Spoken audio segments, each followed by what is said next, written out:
என்னடா ப்ளவுஸை தூக்கி போடுறேன்னு பார்க்குறீங்களா? ஆமாங்க, இன்றைக்கி இந்த 3 ப்ளவுஸோட ஃபுல் டீட்டெயிலும் பார்க்கலாம் வாங்க. Hi friends, welcome back to my channel. இன்றைக்கி ஒரு 2 ப்ளவுஸ் வச்சுருக்கேன். இது பார்த்திங்கன்னா இது வந்து ஹேண்ட்மேட் ப்ளவுஸ். இது ஆரி ஒர்க் வந்து எல்லாமே கையில் போட்ட ஆரி ஒர்க். இது பார்த்திங்கன்னா மிஷின் எம்ப்ராய்டரி ப்ளவுஸ். இது ரெண்டுத்தில் எது பெஸ்ட்டுன்னு பார்த்துடலாமா? ஓகே, ஃபஸ்ட்டு இந்த ப்ளவுஸோட டீட்டெயில்ஸை பார்த்துருவோம். க்ரீனை வந்து நான் செகண்டாக எடுக்கிறேன். இந்த ப்ளவுஸ் பார்த்திங்கன்னா ஃபுல்லாகவே silk thread and zari thread use பண்ணி பண்ணது. நான் ஒர்க் கற்றுக்கிட்டு ஃபஸ்ட் டைம் எனக்காக டிசைன் பண்ண ப்ளவுஸ் இது. இதை பார்த்திங்கன்னா தெரியும், இது ஃபுல்லாகவே வந்து சில்க் த்ரெட்டும் சுகர் பீட்ஸு அப்புறம் ஜரி த்ரெட் யூஸ் பண்ணி பண்ணியிருக்கேன். இது வந்து ரொம்ப ஃப்ளெக்சிபிளாக இருக்கும். அதே மாதிரி சாரீ டேமேஜும் ஆகாது, எந்த ஊனிங்கும் இருக்காது. ஒரு டே ஃபுல்லாக போட்டிருந்தா கூட இது வந்து எந்த பிரச்சனையும் இல்லை, அவ்வளோ நீட்டாக இருக்கும். இன்னொரு விஷயம் சொல்லணுன்னா, இந்த ப்ளவுஸ் ஸ்டிச் பண்ணி 6 இயர்ஸ் ஆச்சு. இப்போ வரைக்கும் இந்த ப்ளவுஸ் வந்து நான் மெயின்டைன் பண்ணிகிட்ருக்கேன். இது பார்த்திங்கன்னா தெரியும், எங்கே ஒரு த்ரெட் கட்டிங்கோ பீடு உதிர்தரோ எங்கேயுமே இருக்காது, ரொம்ப நீட்டாக இருக்கும். ஏன்னா ஆரி ப்ளவுஸ் யூஸ் பண்ணுறவங்க எப்போவுமே ஒரு செப்ரேட்டான கவரில் சிங்கிள் ப்ளவுஸை மெயின்டைன் பண்ணும்போது தான் நல்லாயிருக்கும்.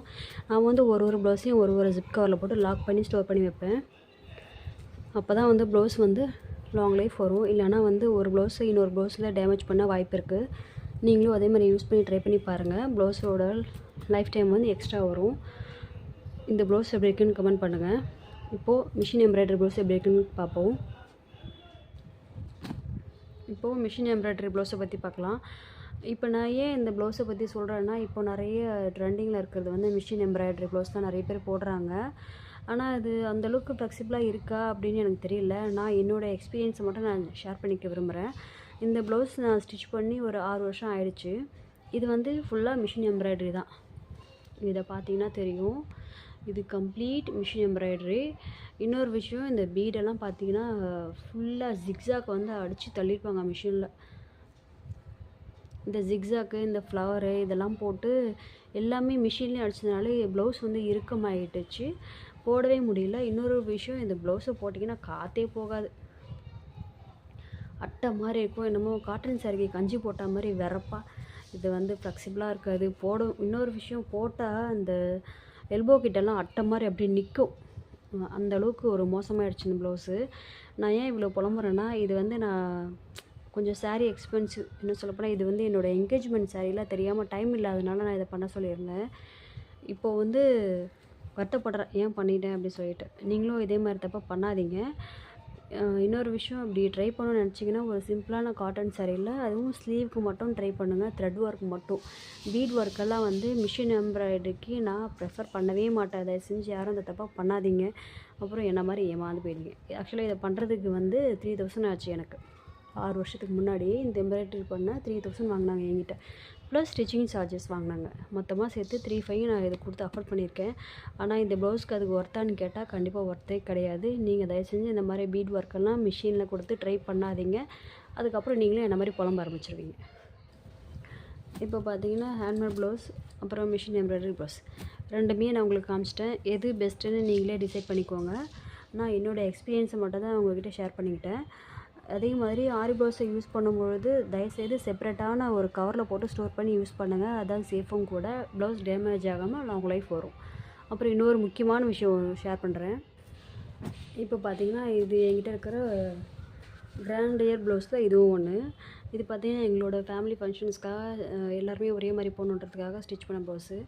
இது வந்து என்னோடய சிஸ்டருக்கு ரொம்ப பிடிச்சிருந்துச்சு இந்த டிசைன் அப்படின்றதுக்காக நாங்கள் இதை ஒர்க் பண்ணோம்.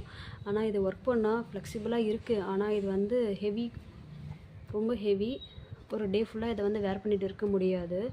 இன்னொரு விஷயம், இதோட பேக் நெக் பார்த்திங்கன்னா ஃபுல்லாக ஸ்டோனில் ஒர்க் பண்ணியிருப்பாங்க. இது ஃபுல்லாக ஸ்டோன் ஒர்க்குன்றதுனால ஹேரை பின்னாடி விடும்போது இந்த செயினில் ஃபுல்லாக ஹேர் மாட்டி நிறைய டேமேஜ் ஆகிடுச்சு.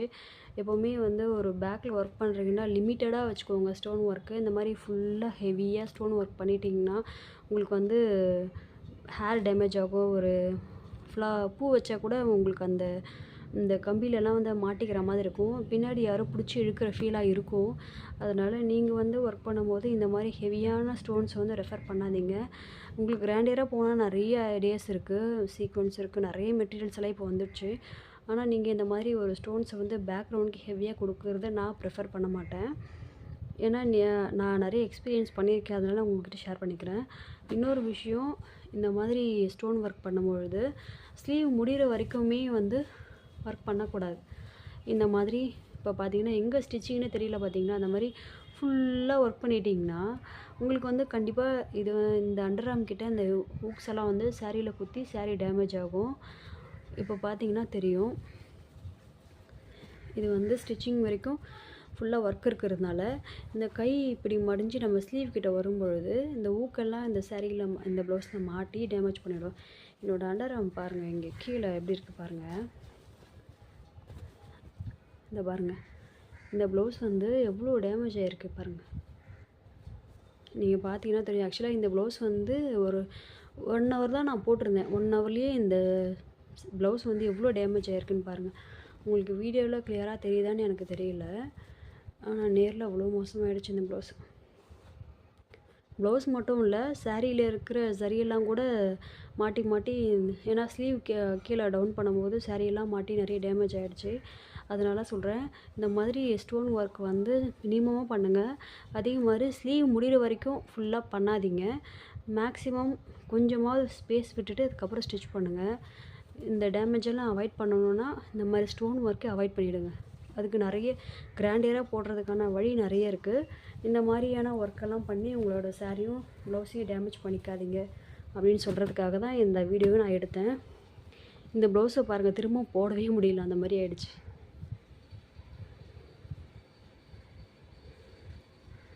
உங்களுக்கு வீடியோவில் கிளியராக தெரியுதான்னு எனக்கு தெரியல, பஞ்சு பஞ்சாக ஆகிடுச்சு. நீங்களும் இந்த மாதிரி ப்ளவுஸ் பண்ணி டேமேஜ் பண்ணிக்க வேண்டான்றதுக்காக தான் இந்த ஒரு அவேர் வீடியோ தான். இப்போ நான் வந்து உங்களுக்கு 3 ப்ளவுஸையும் காமிச்சிட்டேன். ஸ்டோன் ஒர்க், அப்புறம் ஹேண்ட்மேட், மிஷின் மேட், இது 3மே நான் உங்களுக்கு காமிச்சிட்டேன். இதில் எது பெஸ்ட்டுன்னு நீங்களே டிசைட் பண்ணிக்கோங்க. இப்போ பார்த்திங்கன்னா நம்ம வந்து இந்த 3 ப்ளவுஸோட டீட்டெயிலையும் ஃபுல்லாக பார்த்தாச்சு. இந்த 3ல் எது பெஸ்ட்டுன்னு நீங்களே சொல்லுங்கள். அதே மாதிரி நம்ம சாப்பிட்ற இட்லியோட டேஸ்ட்டு இட்லியில் கிடையாது, தொட்டுக்கிற சட்னியில் இருக்குதுன்னு சொல்லுவாங்க இல்லையா, அந்த மாதிரி நம்ம வேர் பண்ணுறோட சாரியோட அழகு வந்து சாரியில் கிடையாது, அதை வேர் பண்ணுற ப்ளவுஸில் தான் இருக்குது. உங்களுக்கு பிடிச்ச சாரீ கட்டுங்க, பிடிச்ச மாதிரி டிசைன் பண்ணிக்கோங்க. ஆனால் உங்களோட சாரியை டேமேஜ் பண்ணாத அளவுக்கு ப்ளவுஸை ஒர்க் பண்ணிக்கோங்க. ஏன்னா நம்ம சாரீ ரொம்ப பிடிச்சி எடுப்போம். இந்த மாதிரி ஒரு சம்பவம் நடக்கும்போது நமக்கு ரொம்ப ஹர்ட்டிங்காக இருக்கும். அதை அவாய்ட் பண்ணுறதுக்காக தான் இந்த வீடியோ போட்டிருக்கேன். கண்டிப்பாக இந்த வீடியோ உங்களுக்கு ரொம்ப யூஸ்ஃபுல்லாக இருக்கும்னு நினைக்கிறேன். என்னோடய சேனல் பிடிச்சிருந்தா மறக்காமல் லைக், ஷேர் அண்ட் கமெண்ட் பண்ணுங்கள். மறக்காமல் சப்ஸ்கிரைப் பண்ணுங்கள். தேங்க்ஸ் ஃபார் வாட்சிங்.